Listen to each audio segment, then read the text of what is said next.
Isang mapagpalang araw po sa ating lahat.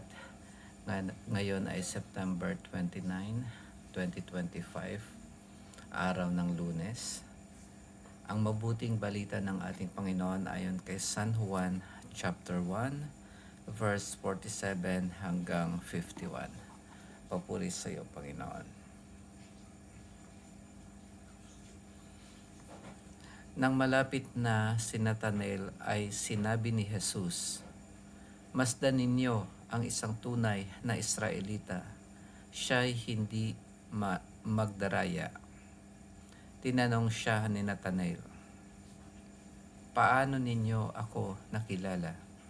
Sumagot si Jesus, "Bago ka pa tawagin ni Felipe, nakita na kita nang ikaw ay nasa ilalim ng puno ng igos." "Rabay, kayo po ang anak ng Diyos.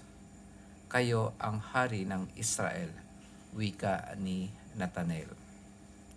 Sinabi ni Jesus, "Nananampalataya ka ba dahil sa sinabi ko sa iyong nakita kita sa ilalim ng puno ng igos?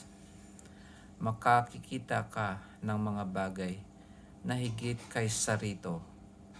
At sinabi niya sa lahat, "Tandaan ninyo, makikita ninyong bukas ang langit at ang mga anghel ng Diyos ay manhik-manaog sa kinaroroonan ng Anak ng Tao." Ang mabuting balita ng ating Panginoon. Pinupuri ka namin, Panginoong Hesukristo. Dito po sa ating mabuting balita, bago po ang lahat, ngayon ay kapistahan ng mga archangels, si Michael, Gabriel at Raphael. At nabanggit din dito ang tungkol sa mga anghel na manhik-manaog sa kinaroroonan ng Anak ng Tao. Dito nalaman natin sa ating mabuting balita na ang Panginoon ay may kapangyarihan na makita ang isang tao kahit hindi man ito nasa lugar na kung saan ay makikita siya ng mata. Kaya ito po ang isang katibayan na ang ating Panginoong Jesus ay hindi lamang basta tao. Ang ating Panginoong Jesus ay anak ng Diyos, ang sabi nga ni Natanael.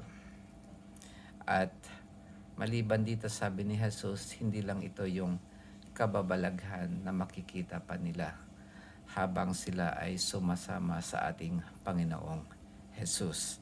At makikita natin kapag mababasa natin ang Gospel ni Matthew, Mark, Luke at John, marami pang kababalaghan ang ginawa ng ating Panginoon. Kung hindi ako nagkakamali, 36 lahat, at meron pang mga ibang himala na ginawa ang ating Panginoon na hindi na isusulat. At dito binanggit rin na tandaan ninyo, makikita ninyong bukas ang langit at ang mga anghel ng Diyos ay manhik-manaog sa kinaroroonan ng Anak ng Tao. Nabanggit ko nung isang araw na kapag sinabing anak ng tao, ito ay tumutukoy sa kalikasang tao ng ating Panginoong Jesus, yung human nature. At dito sinabi na anak ng tao ay nandoon sa langit. Kaya itong panahon na ito ay ito yung panahon na kung saan ang anak ng tao o kaya ang ating Panginoong Jesus, ang kanyang katawang tao ay nandoon na sa langit. Kumaga, muli na siyang nabuhay. Yan yung huling araw o kaya ang araw ng paghuhukom kung saan makikita natin ang ating Panginoon. Makikita natin ang mga anghel na manhik manaog. Kasi dito sa gospel, hindi nabanggit kung kailan nakita nila Nathanael at ng mga alagad ang mga anghel na manhik manaog sa langit. At sa Revelation, kung mababasa natin yung unang pagbasa, makikita natin doon ang ang isang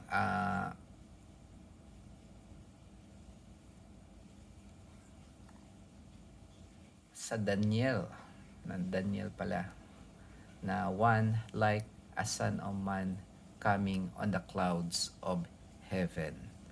Parang prophecy ni Daniel. Mayroon din akong ilalagay na picture dito sa aking post sa Facebook. Kaya bivisualize natin kung anong ibig sabihin nitong binasa nating mabuting balita. Yun lamang po mga kapatid. Maraming salamat sa pakikinig at God bless.